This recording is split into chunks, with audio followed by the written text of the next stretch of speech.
Hello and welcome to Architecture, Design, and Photography. Today we are speaking with Chris Kaspar. Chris is the founder of Techless and creator of Wisephone, a minimalist phone for families and digital minimalists. Chris was the co-founder and president of Espresso, a design agency specializing in brand strategy and development. Chris also founded Texas A&M's Artists, a creative student organization. Today, Artists continues to glorify God through deep community, discipleship, and creative arts. Chris founded Dancing Fox Films, a film production company specializing in ministry and nonprofit collaborations. Chris currently serves as a chairman and recently established Don G. Kaspar Foundation, and is a member of Capital Factory in Austin. I'm excited to talk to Chris because I am absolutely sick of my phone, and it's not healthy, and there's no way kids should be interacting with social media and phones like we do today, is my opinion. So I'm very interested to talk to Chris about how you can possibly start a company with a moral vision that aims to offer people less, which then brings more value to their life. Chris Kaspar, last name, am I saying that right? That works, yep.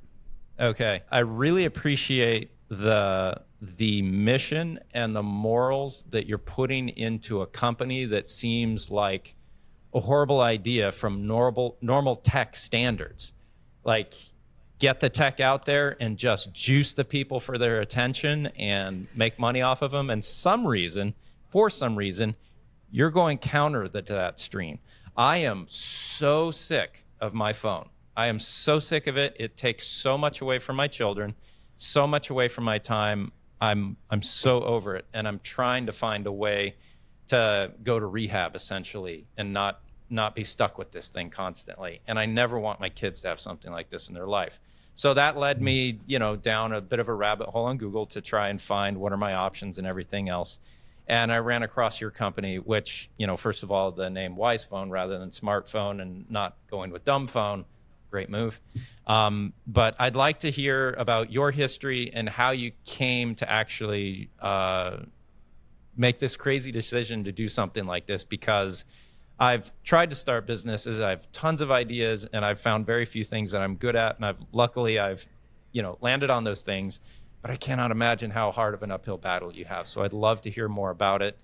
I read some of your bio through an interview that you had on your website, which was very interesting. And it's your mission for doing this comes from a very deep place, which I think is very interesting and has a lot of purpose, mission, and meaning to it, which I'd like to hear more about.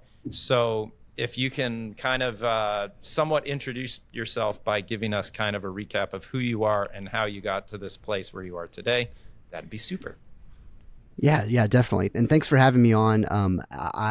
This whole thing started from pretty much the same feeling that you just expressed maybe about 5-6 years ago. I had foster kids. My wife and I have had probably 6-7 kids come and go out of our house, and looked around in the market, and there was just nothing at the time, nothing at all that you could hand to a kid out of the box. And kids are smart. They figure their ways around things. And I'm decent with tech.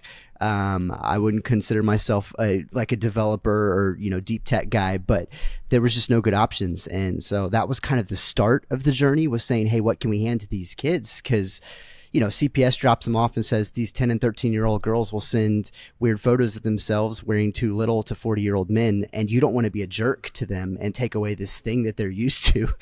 So it's a very tender moment as a parent, and I think that's just maybe a slightly exaggerated version of what most parents face, that tension.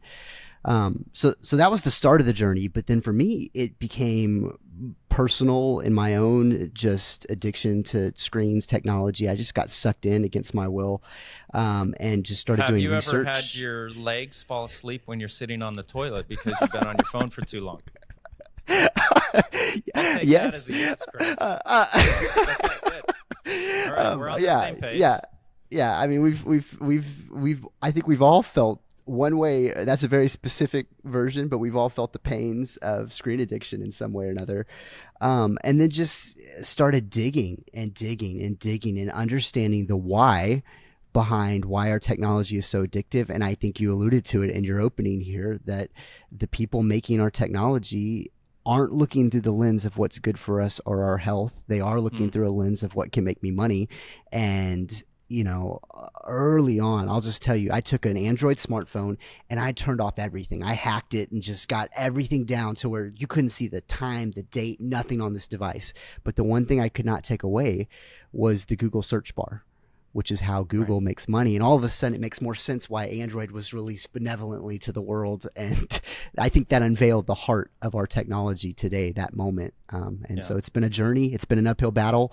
What I'm building is fighting human nature, which is not a good business plan. It's easy to sell Coca-Cola and cigarettes, and that's what big tech is selling right now. So you're right. Now, I'd like to hear, you know, a little bit more, as much as you're comfortable sharing, about the moral vision and why. I mean, first of all, how could you get to a point of taking foster kids? I've thought about it and thought that it would be the most painful thing in life to be able to do, for one, because I'd be way over attached and could never allow those kids to leave my care without like a full emotional collapse. I would feel like I just, but as a person and a family background, to get to the idea of how you could take such risk as far as business wise to offer something of greater value than money to people. You're offering people something of less technical value to then actually give them their lives, in a sense. And I mean, you're really putting your livelihood on the line for a moral purpose. And for me to understand that, I kind of am interested in what the foundation of a person is for them to be able to get to this point. Yeah, thanks. And honestly, you're touching on something that almost nobody sees. There's this, I have a friend who's a psychologist and a counselor, and she speaks with a lot of high net worth individuals. And there's this hidden vulnerability of CEOs and entrepreneurs that does not get discussed. And I think you're hitting it. I mean, my livelihood, you're right, is on the line. I have sold houses that were making money to pay for development teams and hit payroll for Techless.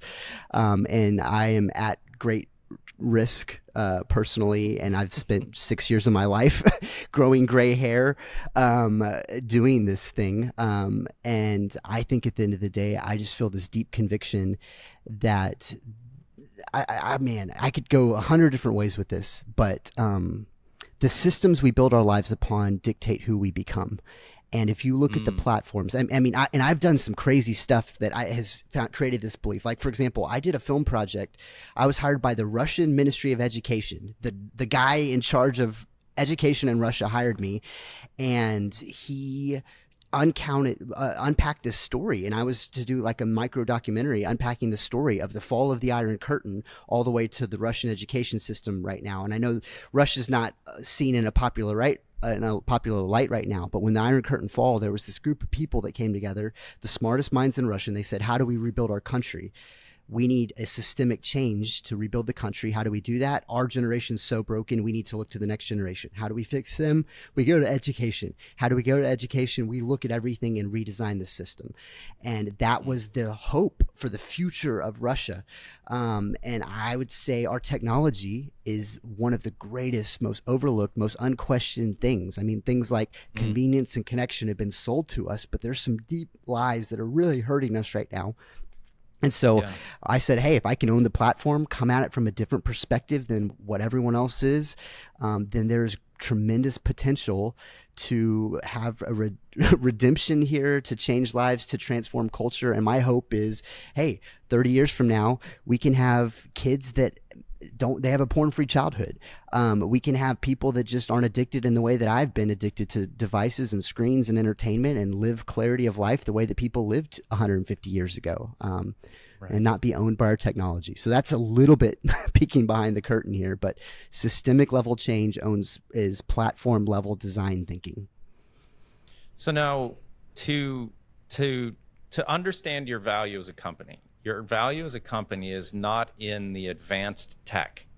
It's in the packaging of the tech in a humanitarian concerned manner to give someone the tech that allows them to be a more complete person from a human metric, rather than a advertising eyes on screen metric that transfers into value to the companies outside of the actual thing, the actual life going on of the individual using the product. So you're shifting the profit channels in a sense, and you're taking that away, which automatically takes away a lot of the convenience, a lot of the baked in incentive of the financial profits that we didn't really notice or even value that much that was going on back in the early 2000s when smartphones really started to come in, when we just kind of saw like, holy cow, you can have a GPS all the time. Holy cow, you can have email all the time. And the way all these things came in, there was a lot of good things, but then this weed that's grown into our, foundation of how our society works now. It's like a, what's that word my wife uses for things in the garden that put down roots and spread out and pop up? And it's, I don't know, but it's like a weed that you just can't get out of your life once it starts. And we didn't see that going into this. Now we see it.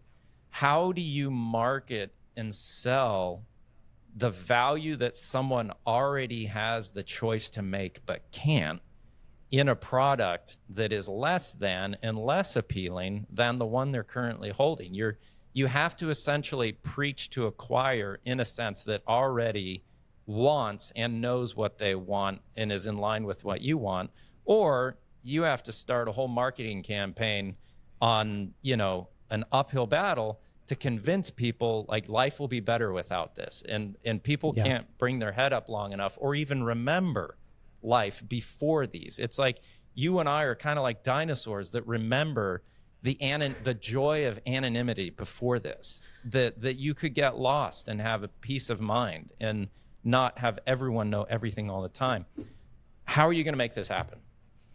Yeah, I mean, the question is, are you making waves or are you riding waves? This was a board level discussion for us. Now you're talking my line of thinking. Yeah. So there are a lot of people that are keenly aware and ready to jump. I mean, those are the people we're currently selling our devices to. But there is an educational component and an inspirational component. I am co-writing a book right now with Dr. Kathy Cook, who is a lead psychologist. She wrote Screens and Tains, Amazon bestseller. We're working on a documentary called Doom Scroll. And actually, that's a clickbait title. But really, the purpose of that doc is to actually inspire people to grasp onto this new vision for technology, which is, we're calling it healthy tech. That's it. I mean, people understand healthy food, right? I go to a convenience store, I buy crap, I get fat. That's how it works. They don't have a paradigm yet for healthy technology. And so we're hanging our hat on that. We're making healthy smartphones. We're making, whatever it looks like. And that's where we're going with this. But it's a very underdeveloped language, very underdeveloped education cycle. And so we're starting with the upper 10%, the visionaries, the no FOMO guys, the leaders. Those are the people that are buying our products currently. But I genuinely believe this, because of things we're doing, along with other great people and organizations, that give it 10, 15 years, this idea of healthy technology will be very normal and even regulated possibly. But we're taking steps that direction and leading the charge. So that's really interesting. And I have what I call a crazy room that has sticky notes all over the walls that I love using to try and fight back to, I live in the Northeast, which is the burnt over district, which it's amazing to me how much more religious the rest of the country is. The religion that's left here in the Northeast is pretty extreme. You've got one pole or the other. There's no real kind of middle of the road kind of stuff left. It's burnt over district. But the analogy that I've come to understand is spot on to what you just said as far as that food analogy, where in the past you had this relationship with food that you grew the food and then you knew what went into the soil, what went into feeding the things that you grew, and then the preparation of the food, the ingredients of the food. You had an actual relationship with what you were consuming.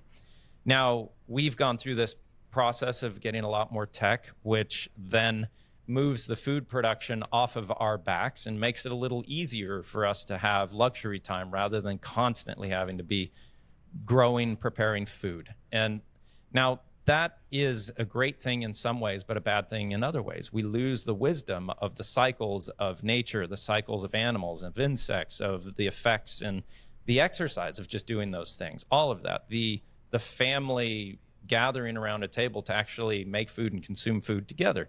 We can just drive through and get what we need. This comes down to a joke that I've come up with to help iterate this.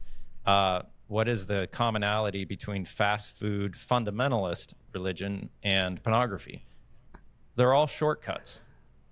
Okay? So if you're fed a religion that tells you exactly just check these boxes and you're going to be fine, are you really? Like, is that going to change your heart? Probably not. The fast food will feed you for a time, but probably give you cancer long term. The pornography will get you to the end result that you're looking for, but you're not going to have the wisdom of the joy of a relationship and the beauty of becoming one with another individual. Mm-hmm. Now, the loss of that relationship with food, to make up for that, what we've done is instead of us doing that, we then bring in litigious things to say we need labels. We need to know what's in these food. We need to know the content and everything else, and we have to have legal teeth in this so we don't have to trust anymore. We can just say, I trust that the legal system is taking care of this, and then I'll know what I'm putting in my body. Because we, will gravitate towards the salty, sugary, fat food content, especially now that we're not involved in the process of it. Okay, fine. We see the results of what the loss of all this relationship with food has caused and what it does to us, all the cancers, all the overweight, the lack of people coming together and communicating. This is a very valuable part of our lives that we've outsourced. Now, when it comes to information and the technology that you're dealing with and the similarity to what you just pulled out, I think is just so spot on. The information that I consume now, I don't see this information happen. I get it secondhand. I'm not there. Someone tells me about it. And even if I saw something, I would go through a process of saying, what did I see? How'd that make me feel? And then I talk to Chris about it, or I talk to Tim about it, or my wife about it, or whoever. I person to person create another relationship to, like, you know me, I know you, you can trust what I saw to tell you. It has that procession. But now if you remember, like when the internet first came out and you hadn't seen people for like a month, you'd go through all the stuff that you saw that was hard to find, that was crazy. Like, this guy jumped this thing, or like these things were rare to find, and you'd share them because you'd only ever hear about it, like, rarely, But now we get that stuff just all the time. Just keep flicking through reels and you'll get a guy jump in the Grand Canyon and splat, he hits the wall and he's dead, or what. It's just endless. The amount of information, both good, bad, or whatever, we keep wanting to consume endlessly, just like we want to consume sugar, salt, and fat. Mm-hmm. And we need now some kind of regulation between us and the consumption of information, like the consumption of food. And that's where this bottleneck of your tech, in a way, comes in to help us realize and regulate that information, to say, look, to have all the information all the time, my brain, for one, needs a rest, and I need to relate actually to other humans, not a device, to process the information that I'm getting. But instead, we're just constantly consuming information. We need eyes on that screen constantly to feed the algorithm, to feed the attention span that then feeds the advertising, feeds for a different thing now. We've become the food for something else, and we're being consumed. It's ruining our lives, and you're at the tip of the spear in forming some kind of tech, some kind of vision towards battling that, combating that, which thank you for doing that. What's your plan? How can we help?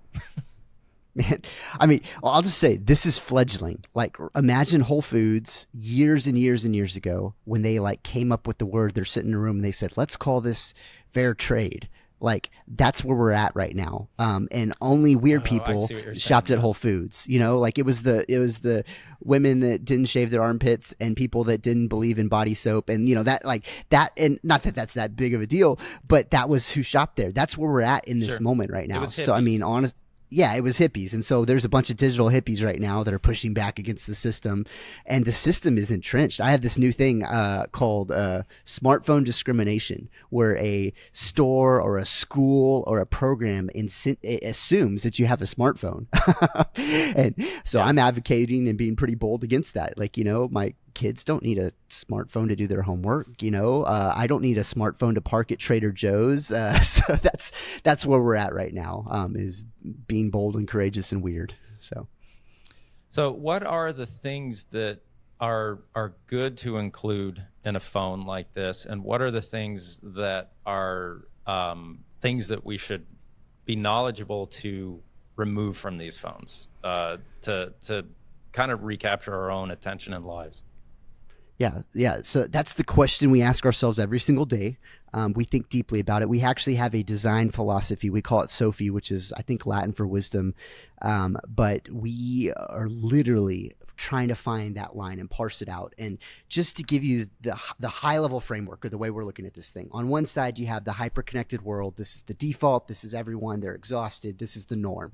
On the other side, you have this extreme Luddite response. I literally yesterday spoke to a man that works very closely with thousands of Amish, and they use this thing called a black box that's a battery-powered like home phone, but there's this, complete rejection of technology. And I think there's actually this middle path between the two that we call the healthy path, or the healthy tech path. And it is actually critically asking that question: what's good for us? What's not good for us? What degree of something is good for us? What degree is not? And it is a continuum. It is a gray line. It is underdeveloped. We're figuring it out. But high level, there's some philosophies that drive this. So, you could take relationship, for example. Like, I personally believe deeply in face-to-face relationships. And if we can't do that, hey, we're doing a video call right now. That's way better than a phone call, which is better than a text message. So we want to push people up the relational hierarchy. And all of our apps that push us down the relational hierarchy are less healthy for us. And the things that and so, we consider that. And even the design of the way something incentivizes communication, you can disincentivize or make it more inconvenient to use lesser forms of less meaningful communication. So there's a core philosophy for us, this relational hierarchy. There's also questions of convenience. There's certain things that maybe should be inconvenient for us. Should you always have shopping retail apps in your pocket that you can buy anything anytime you want? Or is it maybe a healthier thing where you have to go to a computer, open it up, and type in Amazon.com? That boundary, that inconvenience actually could save you thousands of dollars in the course of a year. Email. Should email be in your pocket? I don't know. So the things that are right on the gray line is audio, like Spotify. Everyone loves it, and statistically it's kind of good for you. Things that are further away from the gray line are things that you can be addicted to. Pornography access. I call it solo media, where you're sitting by yourself staring at this screen, no interactions from anybody. So there's kind of a snapshot, and happy to go down any of the trails, but these are an overview of the framework that we're looking at things from. Yeah, I forget who I was talking to. I think it was a architect, Marcus Gleistein, and we were talking about the difference between entertainment and tools when it comes to, we were speaking more on AI, but that ability to have tools to get done what you need to get done compared to things to captivate you. It's a pretty clear distinction there between what's going to take you away from others and what's going to help you get done what you need to get done so you can be present with others, which is a hard thing to kind of parse out. Now, in thinking in that sense, what are the design ideas and issues that you come into, because you're going to have to be looking at both software and hardware development to balance those things. It's like, okay, let's get a phone that's pre-manufactured, but let's limit all these things out and, but add these things for software. Now, why, in a sense, if you think of it that way, why are you not just developing an app that bricks an iPhone to make it more of a Wisephone type of thing. That sounds like a dream. I would love to make that app. Just Unfortunately, the impossible. guy, well, I'll put it this way. The Gen 1 Wisephone, we're technically on Gen 3, even though we're calling it 2. Um, I had a guy named Josh Benko. He was the lead developer or the project lead for iPad Gen 1. So super high up Apple guy. He helped us. They work for you. Yeah. I mean, this was a very specific thing. Like, I kind of threw out litmus tests. Like, this project is beyond my expertise capability. It's above my player level. So I was like, hey, if I can get someone that worked in leading an Apple or Google product launch and a couple other things, a certain amount of funding, et cetera, then we'll greenlight this project. Otherwise, I'm going to crash and burn, and this is going to be a mess for everyone. So he was the answer to that box. And I asked him, could we put this on iPhone? And he just laughed. And it was the correct response, because philosophically the gap is so wide. And I can tell you, even there's two OSs, iOS and Android. There are vulnerabilities within Android that go all the way back to the device manufacturer level, that get written on a chip in China, that gets written one time, can never be rewritten. There's vulnerabilities at that level. So unfortunately, I have to make a phone. I would love to be a software-only company. From a business perspective, that's wonderful. But we're selling trust, we're selling peace, and these things are so built on a seamless experience that we have to go all the way back to hardware. Wow. So you're actually designing and manufacturing your own Wisephones. We'll call them, rather than smartphones. But they're not dumb phones, and they're not smartphones. They're Wisephones. So you're doing both hardware and software development for these things. Yeah, and I would say, being frank, the hardware development is very light. It's necessary, but we're not pioneering some new gadget thing that, Unbox Therapy is his eyes are gonna get big and look at this cool thing. It's pretty standard stuff, because we're not innovating in the hardware space. Hardware isn't broken.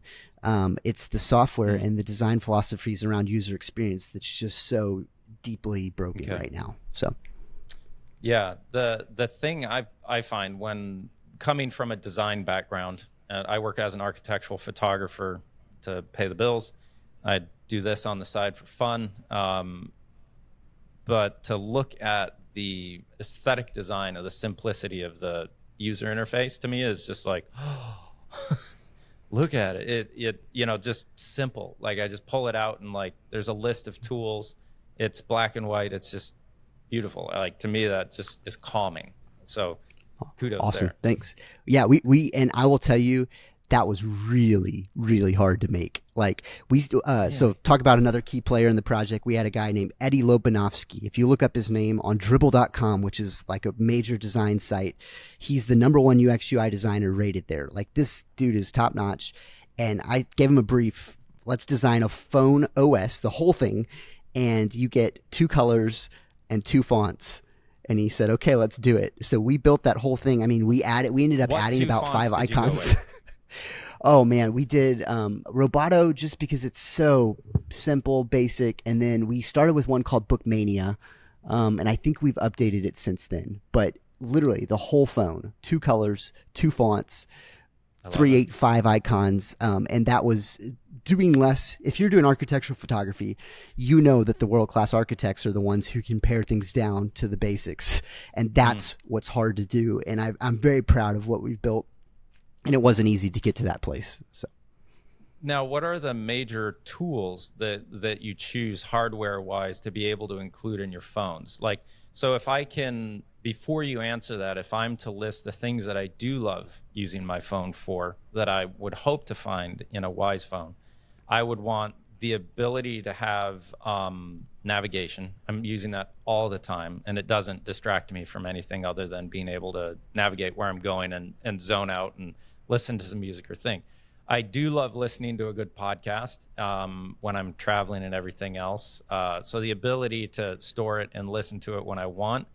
The ability to use my cellular device to be a hotspot to look stuff up on my computer, like you were saying earlier, that's healthy. Let's only do Amazon on a laptop and have a little bit of difficulty to get there. That's okay. Yep. That's good. To not be sitting there looking at my phone when I fall asleep at night, and it's like, just, but that and the ability to pay through the phone has been really nice because I forget my wallet all the time. And then to be able to communicate with people, both phone, text, but also video chat with people has been very nice. Now, saying all that, I'm sure I'm forgetting something, but when you look at the tools that in general, I'm sure your research has shown you that consumers are going to want, that you feel comfortable putting in, what are the hardware capabilities and software capabilities that you're hoping to put in there? Yeah. So you hit the nail on the head. The one that you missed that I know you want is a good camera. Everyone wants a great camera. Well, I want a good camera, but I'm mostly, I want to stay with a real camera because I'm that's my world. Like, you're a pro. I love it. But yes. But I want the like, oh, my kids are doing this, and I want to take a picture of this weird frog to send to my son, and just want to be able to do it quick. The one you have on you is the one I get that. So good camera, yes, I agree. Yeah. Yeah. So I mean, you hit the nail on the head as far as what people are asking for. In fact, I'll tell you this: Wisephone 1 was a minimalist phone, categorically. It was for digital minimalists. It was extreme. It had the list of things that you just said, with the exception of mobile pay and some third-party apps like Uber, some stuff like that helps with travel. Oh yeah, that's a nice one. Yeah, and we built everything. We built 9 apps, ground up, settings, OS, everything like that. Zero trust policy, minimalist app. We sold thousands of Wisephone 1s, and I hired a guy who's an ex-Google product manager. He led a product that launched with Google that brought in $1 billion in revenue year 1. This dude was smart, and I handed him a question: what should the next generation of device look like? He called all our customers, did long interviews, really understood the market, people that didn't buy the phone, why didn't you buy the phone? And their response, in summary, was basically what you just articulated, which is, hey, Wisephone is a little too minimal. But I don't want a full-fledged smartphone. Is there something in between?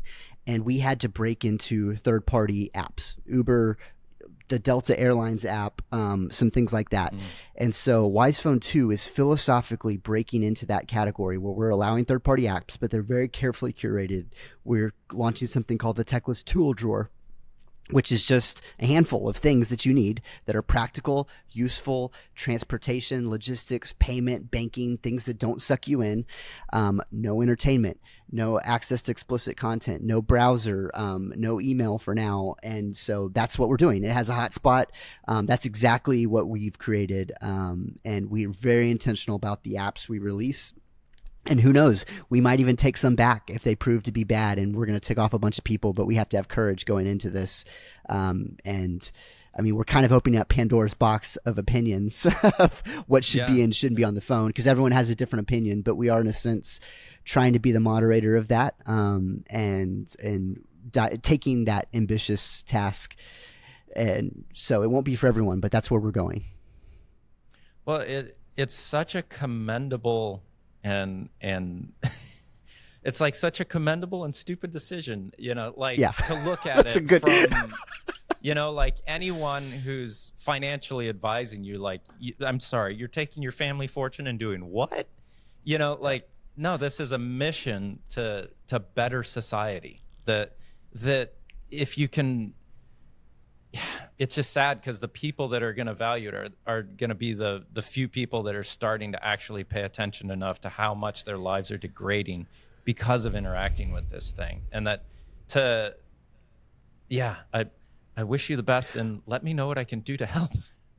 Well, I'll tell you what, I think we are on the front edge, but I don't think we're far behind, and we're in the right place. Like, I mean, for example, in the UK right now, I just got back from London trip talking business.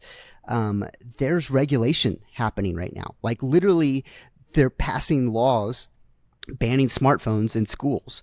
Harvard University doesn't allow laptops in the classroom. They learned that it's better if you write your notes, you actually assimilate them.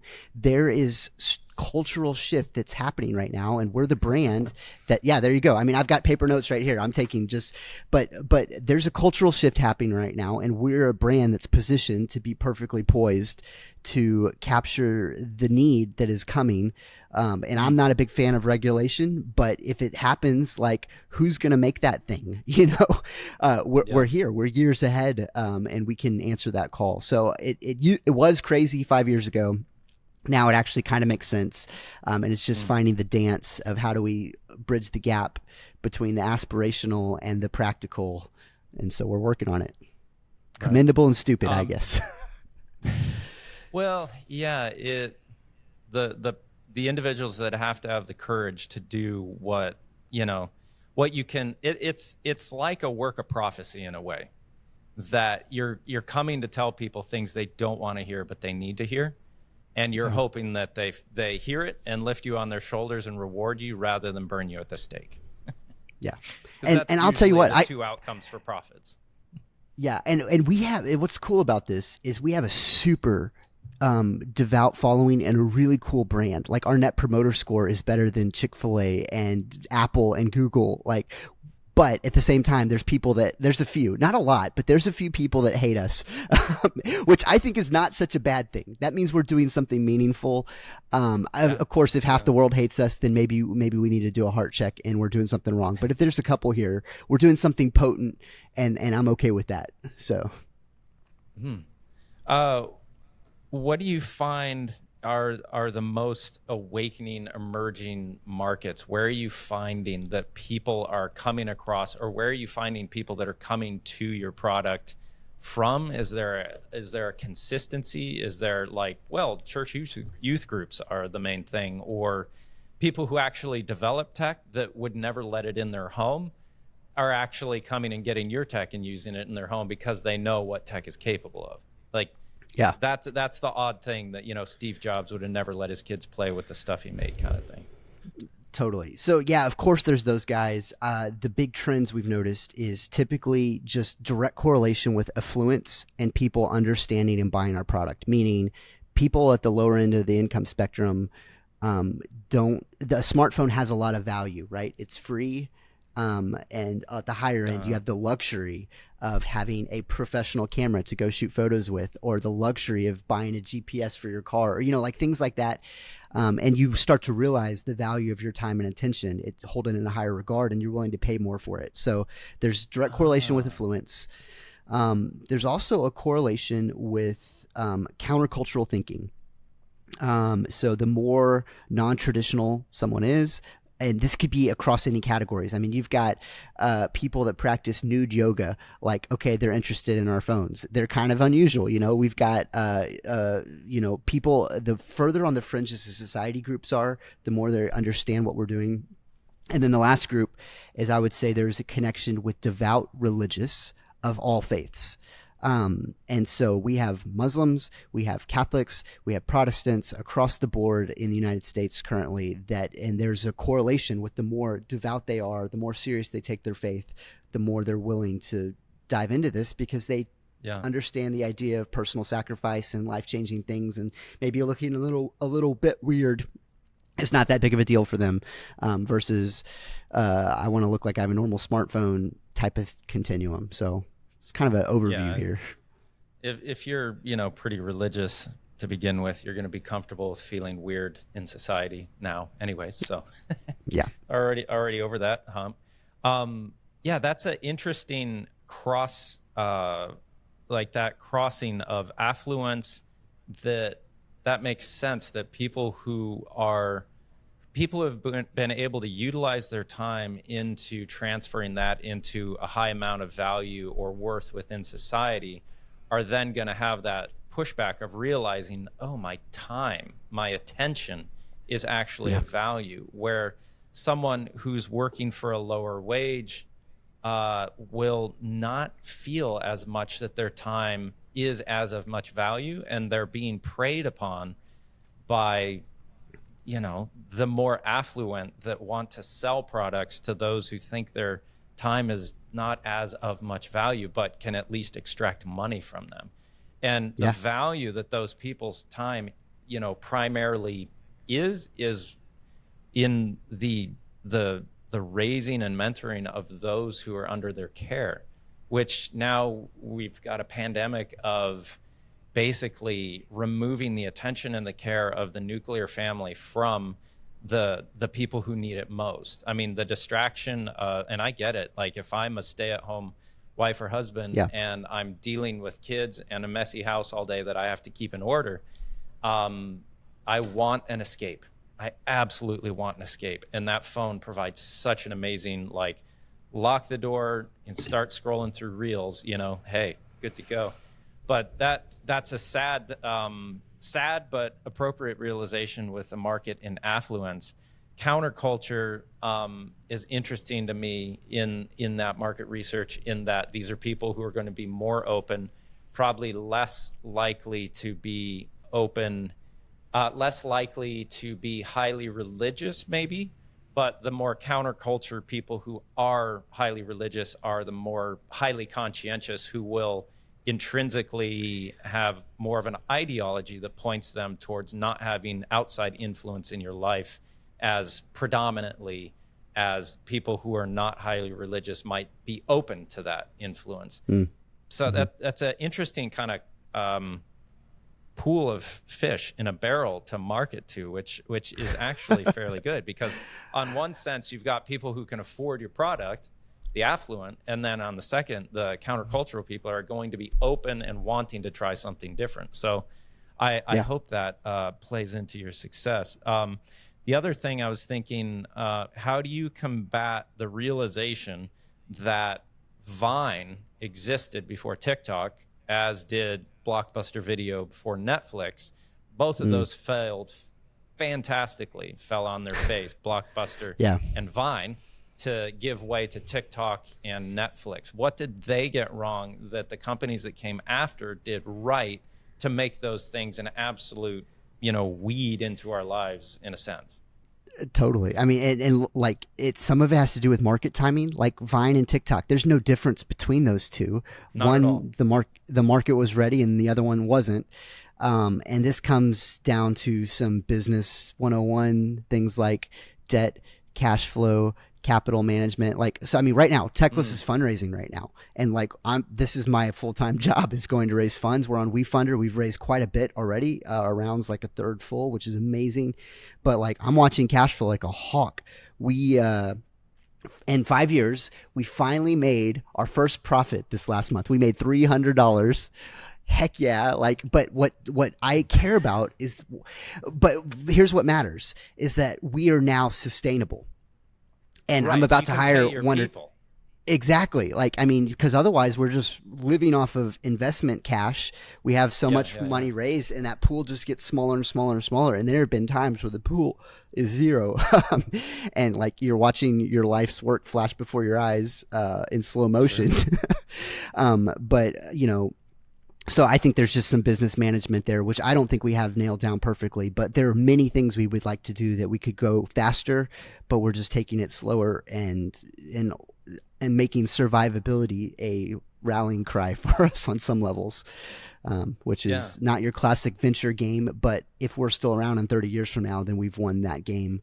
And even the investors I took on a venture firm and I asked them 2 questions. We're kind of reverse due diligence, because venture capital funds is part of the reason why big tech doesn't have the guts to sacrifice what they should to bring people healthy technology. It's the venture capitalists driving that pressure behind them for the returns. And before we took our first venture check, I said, hey, if we don't exit for 30 years, are you okay with that? Which is very abnormal. Most ventures want to come in and out in 7 years, and they said, yes, we can do that. And then secondly, I was like, hey, if we do some things to sacrifice returns in exchange for healthy user base, and we're having a good brand and financials are healthy enough, are you okay with that? And they said, yes, that's fine. And so that it's all part of the equation, commingling the answer to the question. So again, it's not a given, but the chances of us growing slowly are higher, but sustainably are higher as well. So yeah, so if you're looking less at immediate exponential growth, and more so Yes. at sustaining viability long enough to where the cultural groundswell changes towards people burning out on these phones, like I am. I found you because of just like, I'm sick of it. I'm burning out. And if you can just sustain yourself long enough to where that kind of fire grows, then it's the moment where you outlasted Vine to become TikTok, in a sense. Yeah. And so that's the tactical side. But I think there's another piece to this that's extremely critical, is that Vine never saw past their first product. They were Vine. That was it. They were a 30-second or 60-second video platform. And I think we've already set ourselves up to think much bigger than just Wisephone. Like, I am personally not like Wisephone is the answer to everything. I think our design philosophy, and here's what we're anchoring on. Techless, we are in the business of creating healthy tech. That's what we're doing. And that could be a television, a laptop. I don't care. I'm actually platform agnostic. It's the design philosophy behind it that's the thing that's making our company great long term. And so it gives us a lot of nimbleness to create. Who knows? Smartphones may not even exist in 20 years. Like, who cares? We're still going to be able to create healthy tech in whatever world exists. Right. Yeah,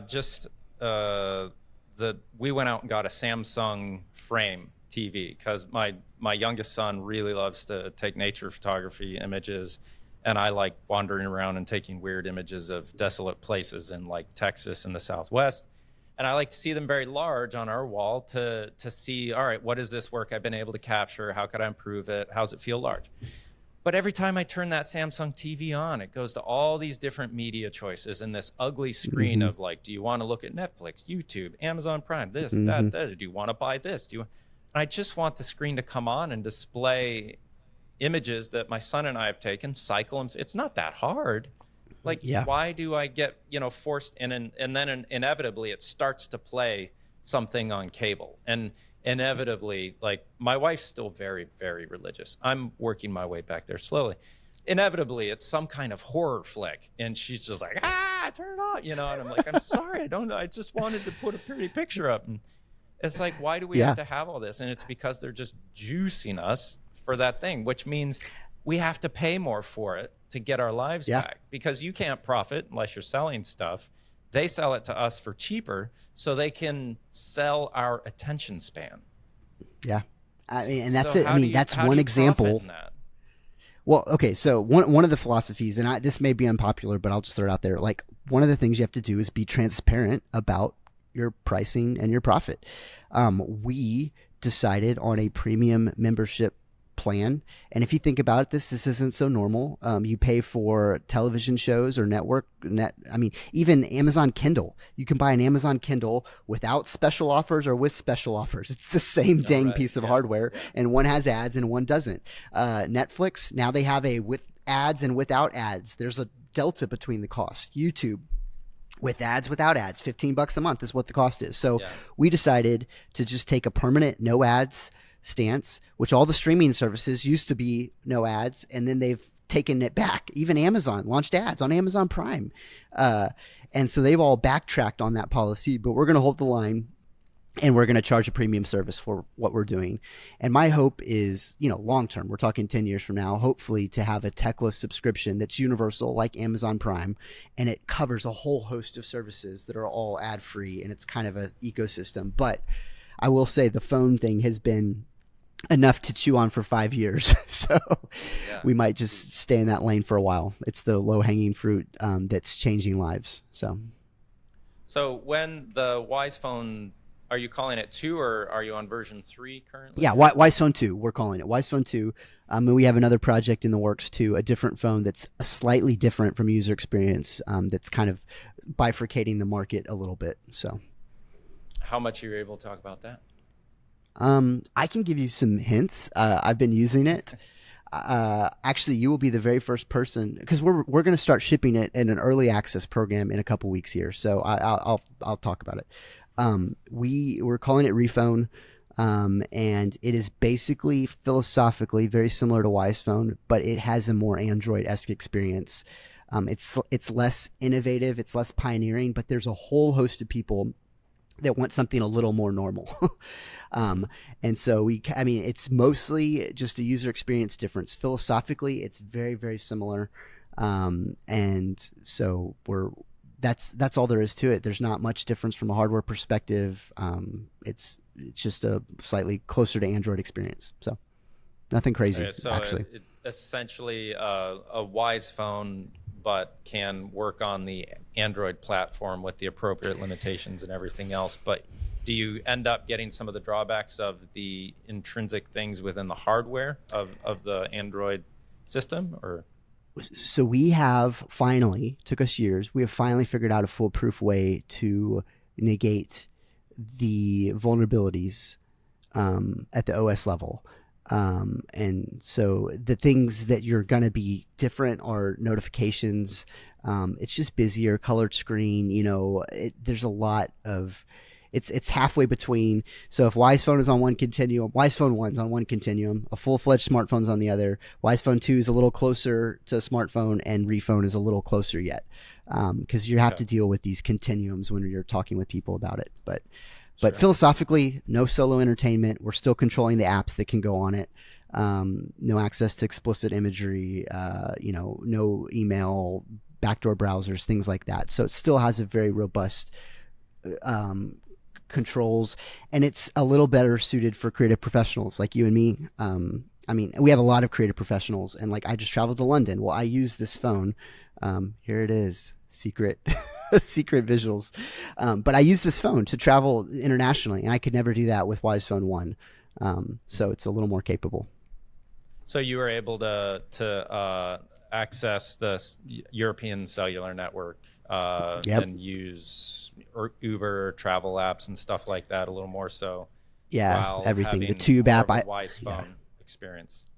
Yeah, and honestly, it's just as life-changing.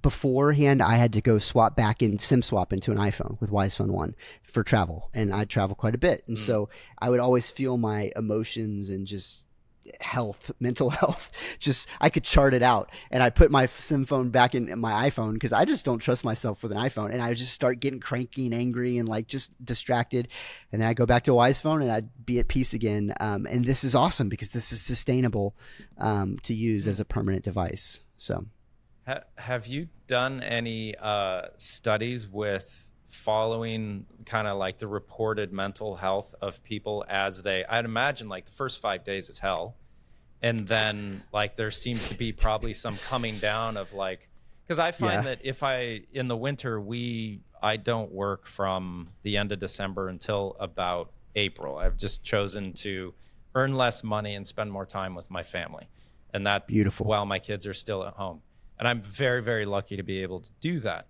But I find after 2 weeks, I all of a sudden, like, I'm not quite so anxious constantly. Yeah. Like, I'm like, okay.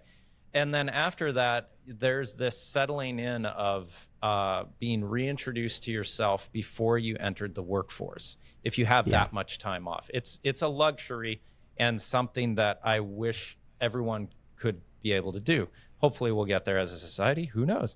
But I would imagine with a phone, it's the same thing, that there's like this rocky period at first, and then there's like a realization of like, I remember feeling like this.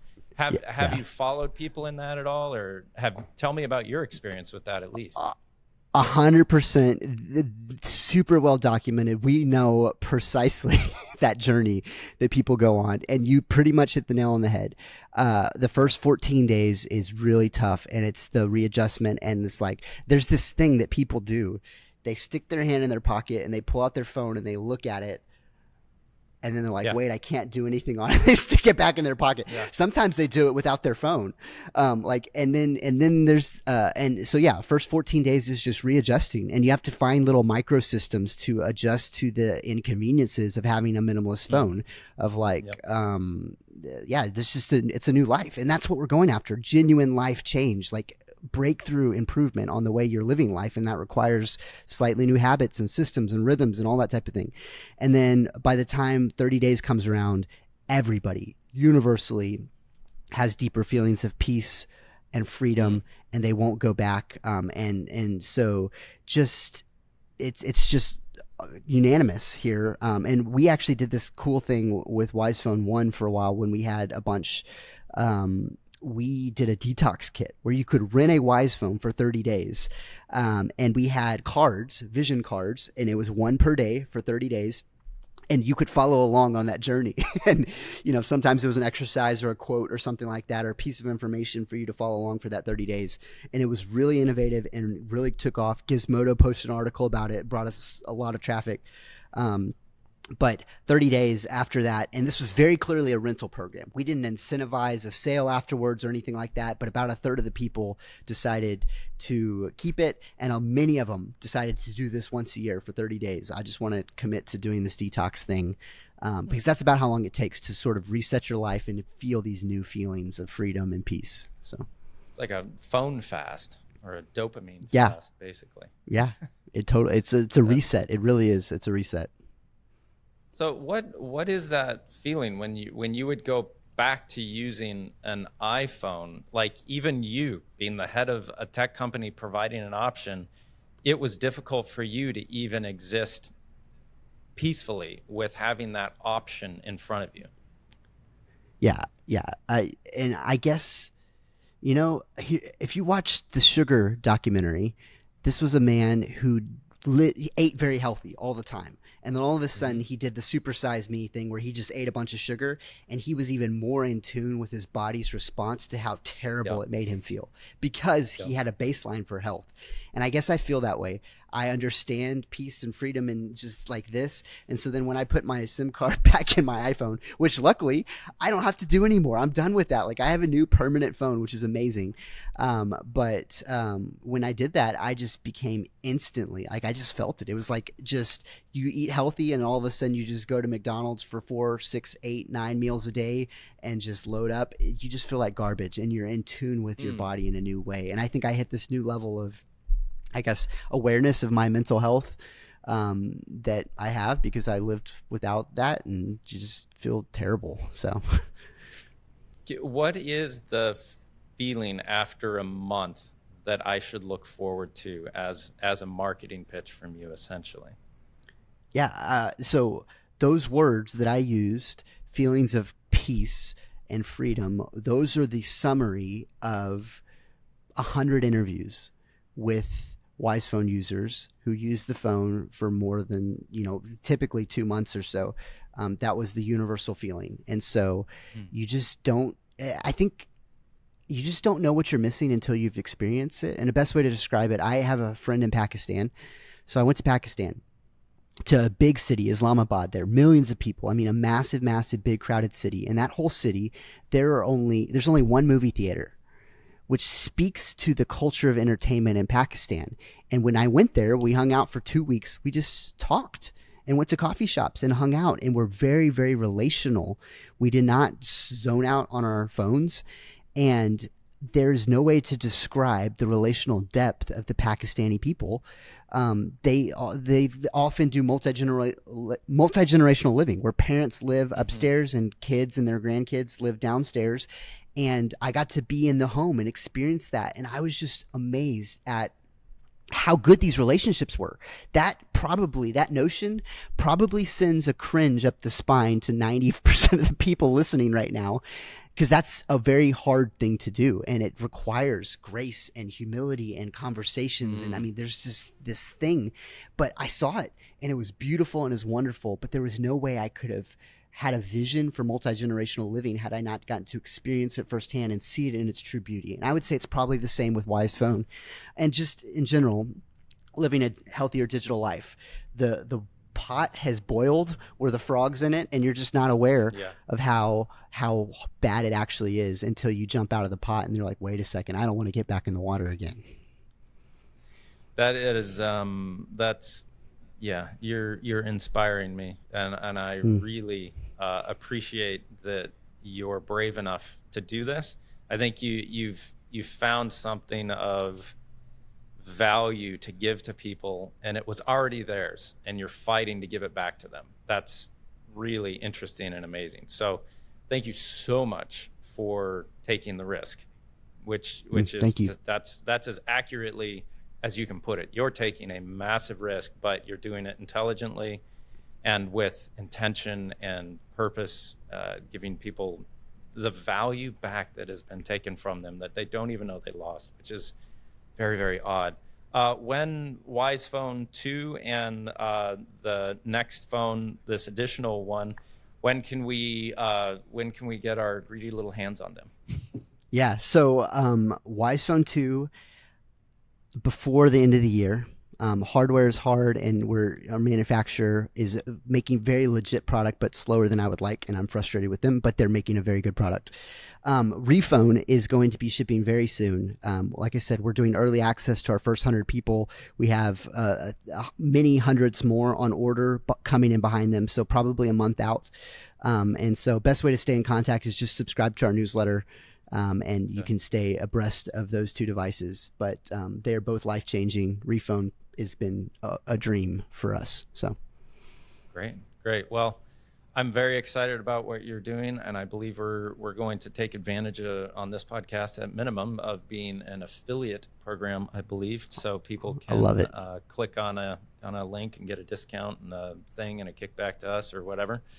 As we're looking to make this podcast also financially viable. Financial viability, it's always the problem. I don't know what it is, but it gives you freedom to do these cool things that we want to do to change the world.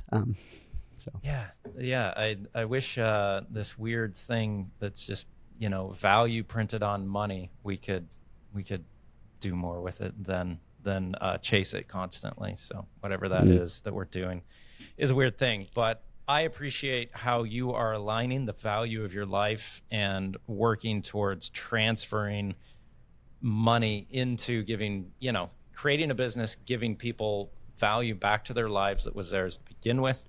Thank you for doing that. We will be following your progress. Hopefully I will be a customer of yours soon and be getting some of my life back and give it back to my kids and my wife, more so than falling asleep on the toilet with my legs hurting. So that'd be great. Well, Trent, thanks for your questions. I can tell you're thinking deeply about these things, and I've done a lot of podcasts, and you're asking some of the best questions. Very, very intentional. And I can just know that translates into the rest of your life. And so I'm grateful to be part of this conversation. Well, great. Thank you. Thank you for that compliment. Thank you so much. I appreciate that. And Techless, where can people find out? Techless.com is where people can go to find out about the Wisephone and your programs for. Now, can people get your phone and your service and get it on like different networks? What can they expect for, all right, I'm going over to Techless. Can I keep my number? Where can I use it? Where's the somewhat short sales pitch for how it works? Yeah. So hands down, there's a lot of fear around all of those things that you just said. We've talked to a lot of folks. Hands down, we decide. Yeah. Well, and just swapping numbers, like that's actually a terror of people. So we talked to a lot of people. Paying for an OS is an unusual category that people aren't used to paying for. So we decided to bundle it with carrier services. So you buy a phone plan, you buy a phone from Techless. That's how it works. We'll ship it to you just a few days later. You can swap your number. It's very easy. I just did it. It sounded terrifying, and it took all of a call to AT&T and typing in a few numbers, and we were done. Swap your number, switch to our service plan, and you're off to the races. You can import contacts from Apple or Google.